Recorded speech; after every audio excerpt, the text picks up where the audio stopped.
กันคอยบ่เว้าเจ้าบ่ถามปล่อยหัวใจมันทักทายหอยยิ้มหวานหวานแสงก็เฮาอธิบายสองหัวใจมันตรงกันลงหักกันวันนั้นมาเริ่มแต่วันนั้นนั่งคิดนอนคิดเห็นหน้าฝันหาจะทำอย่างใดจะโทษหัวใจบอกเอาไว้จากเจ้าส่วนนิรันดร์ตัดใจ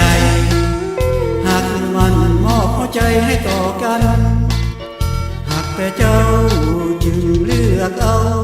ห่วมชีวิตเป็นคู่ใจ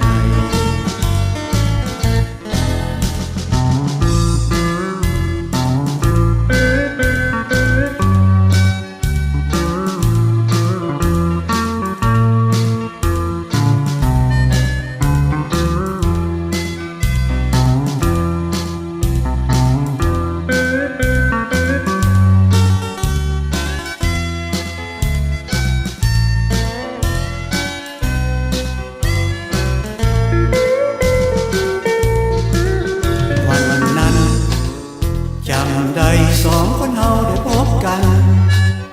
คอยบ่เว้าเจ้าบ่ถามปล่อยหัวใจมันทักทายหอยยิ้มหวานหวานแสงก็เฮาอธิบายสองหัวใจมันตรงกันลงหักกันวันนั้นมาเริ่มแต่วันนั้นนั่งคิดนอนคิดเห็นหน้าฝันหา